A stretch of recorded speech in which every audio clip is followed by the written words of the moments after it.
पपीता जो है ये जैसे आपने देखा कि पिछले 10-15 सालों में बड़ी हाइप क्रिएट हुई, बड़े बड़े यूट्यूबर्स आए और उन्होंने करोड़ों की बात की, करोड़ों कमाएं, लाखों कमाएं, ये करें, तो फिर चीज़ें आई लेकिन उस तरह फार्मर मुतमईन नहीं हो सका, या हमारे वो जो यूट्यूबर पता नहीं किधर भागे, फिर वो क्या हुआ उनके साथ।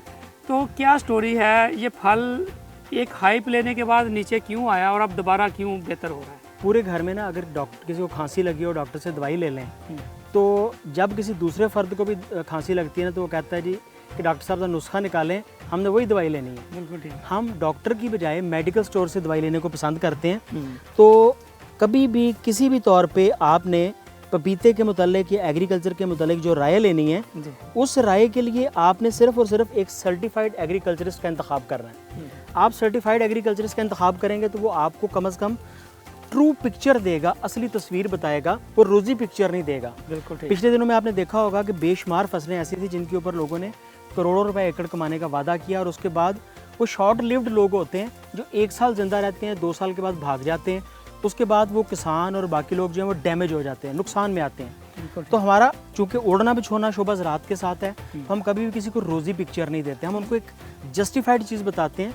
आजकल पपीते का जो खेत है, पपीते की जो फसल है, ये इसलिए ज़्यादा प्रॉफिट दे रही है कि अभी लगा कम है। बिल्कुल ठीक। ये अभी पाकिस्तान में बमुश्किल जो है कोई 10 से 12 हज़ार एकड़ के ऊपर काश्त किया गया।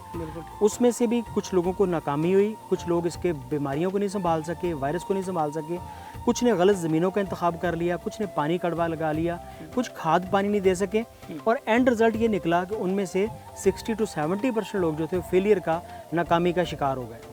तो हम जहाँ पे भी फार्म एस्टैब्लिश करवाते हैं, वहाँ पे लोगों को सबसे पहले तो ट्रेंड फार्म मैनेजर्स देते हैं। बिल्कुल ठीक। अगर आपका गाड़ी का ड्राइवर ही ठीक नहीं है तो आपने गाड़ी को कैसे, आप जितना मर्जी अच्छा पेट्रोल डाल लें, जितनी मर्जी अच्छी उसके अंदर मोबिलाइल चेंज कर लें, टायरों में हवाएं भर लें, अगर आपका ड्राइवर ठीक नहीं है, जिसको ये नहीं पता कि गाड़ी ने रिवर्स से आगे जाना है या पीछे जाना है, तो बराए करम अपनी गाड़ी का ड्राइवर अच्छा ले लें। सबसे पहले ये बताइए कि ये नाकाम जो है ना क्यों होता है पपाया? पपाया की नाकामी की जी 3 बड़ी वजूहत हैं जो मेरे, नंबर 1 तो ये है जी कि उसको पढ़े बगैर लगाना। आपने नॉलेज लिया नहीं है, आपने कहा जी मैंने उसके ऊपर इल्म काम करना है, आपने पढ़ा ही नहीं है कि उसकी ज़मीन कैसी चाहिए, ये टेम्परेट जोन का है या ट्रॉपिकल जोन का है। असल में ट्रॉपिकल है। बिल्कुल ठीक। आपको उसको गर्माइश चाहिए, आपको उसको नमी चाहिए। आप इस चीज़ों को किए बगैर जब उसमें लाते हैं तो पहली नाकामी की वजह वो बन जाती है। बिल्कुल ठीक। नाकामी की दूसरी वजह ये होती है जी कि आप जान नहीं पाते हैं कि इसको बेचना कहाँ पे है, इसके रेट कहाँ पे अच्छे लेने हैं। अब देखिए, हमने एक्सपेरिमेंट्स करते हैं साथ साथ, इस पौधे को देखिए और इसको देखिए, हमने इसको नीचे से ही 2 ब्रांचेस के अंदर शिफ्ट कर दिया। बिल्कुल ठीक। ज़्यादातर पौधे आपको सिंगल ब्रांच में नज़र आ रहे हैं, ये डबल ब्रांच में, और इसने भी पूरे का पूरा फल उठाया होगा। हम इसको क्या करते हैं, नीचे से कट लगा के 2 हिस्सों में तकसीम करते हैं। ये नॉलेज की बात है, ये इल्म का तरीका है। हम एक्सपेरिमेंट करते हैं 2% पौधों पे, 3 पे, और उसको फिर आगे बढ़ाते हैं। नंबर 2, आपने उसको बेचने की तरबियत लिए बगैर पर।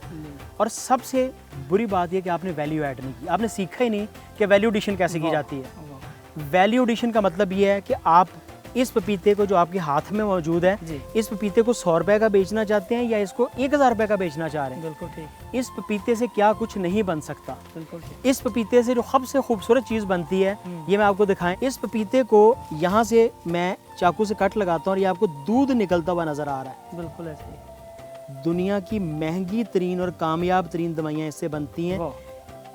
एंटी इन्फ्लेमेटरी अद्वियात जो हैं वो पपेन से बनती हैं, पेप्टिक एसिड इसके अंदर मौजूद होता है। 2 बड़े फ़ायदे हैं, हर तरह की खुराक को हजम कर देते हैं। नंबर 2, जिस्म में कहीं भी सोजिश है, दर्द है, तकलीफ़ें हैं, इससे बनाई हुई अद्वियात जो हैं इस्तेमाल होती हैं फार्मास्यूटिकल इंडस्ट्री के अंदर। डॉक्टर रिकमेंड करते हैं, पपीता खाने वाले बंदे का हाजमा ख़राब नहीं हो सकता। अब हमने करना क्या है, पूरा साल पपीता मिलता नहीं है, इसको ड्राई कैसे करना है, इसको बोतल में बंद कैसे करना है, इसका जैम कैसे बनाना है, इससे स्क्वाश कैसे बनानी है। अगर मेरे किसान को ये चीज़ें पता नहीं चलेंगी तो यकीन करें कि उसका मुनाफा कोई और खा जाएगा, किसान कामयाब नहीं हो सकता। बिल्कुल ठीक है। देखिए, जैसे साजिद साहब ने अभी बताया हमें कि पाकिस्तान में जो सबसे ज़रूरी चीज़ ये है कि हमारा जो किसान है इसको पढ़ के काम करे, इसके ऊपर इसको समझे कि जैसे सब्ज़ी की तरह इसको ट्रीट करना है, फल की तरह ट्रीट करना है इसको, और इसके साथ इसकी वो मार्केट जो है उसको भी देखे कि हमने किस तरह इसको वैल्यू ऐड करना है सारा। तो साहिद साहब, ये बहुत ज़बरदस्त बात की है, मेरे ख्याल में हमारे किसान इस पर बहुत समझ भी जाएंगे। अब आते हैं इसकी कामयाब काश्त के ऊपर। सबसे पहले कामयाब में ये देखिएगा जी कि एक पौधे के साथ फल लगा कितना है। आम तौर पे एक पौधा में अगर इसको गिनना शुरू करूं तो ये तकरीबन 250 के लगभग फल है, यहाँ से लेके आखिर तक 250 फल। ये 1 किलो से लेके तो 3 किलो तक वजन ले लेता है। बिल्कुल ठीक। ये 3 किलो से ज़ायद भी हो जाता है, लेकिन हम इसको तोड़ लेते हैं जल्दी कि हम इसको 1 किलो के राउंड अबाउट में बेचना आसान है, तो ज़रा 250 का वजन तो करें। बिल्कुल ठीक। अगर एवरेज 1 किलो भी लगाएंगे तो ये 250 किलो बिल्कुल एक वक्त में इसके साथ तैयार हो रहा है। इसके मन निकालें, एक पौधा जो है नॉर्मली हम समझते हैं 12,000 से 15,000 रुपए का बेचा जा सकता है, बिल्कुल ठीक। नॉमिनल सी प्राइस के ऊपर।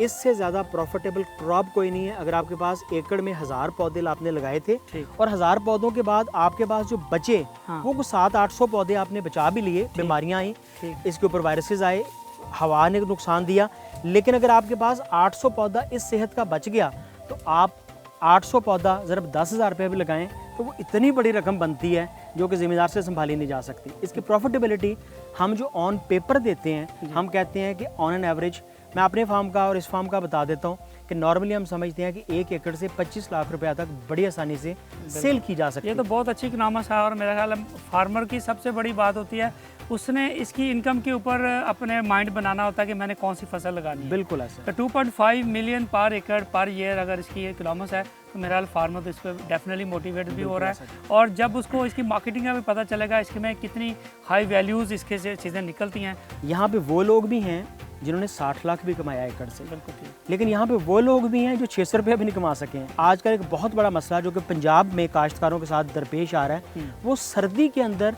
इसके पत्ते जल जाते हैं फ्रॉस्टिंग के साथ। बिल्कुल ठीक। फैसलाबाद से आगे ऊपर की तरफ शुमाली सिमत में अगर आप चलते हैं, सरगोदा या झेलम या ऊपर चलते हैं, वहाँ पे नाकामी की दास्तानें ज़्यादा हैं। तो कोरे से बचाने के लिए एंटी फ्रॉस्ट स्प्रे करवाना और इसको प्लास्टिक शीट के साथ कवर करना, ये एहतियाती तदाबीर बहुत किया ज़रूरी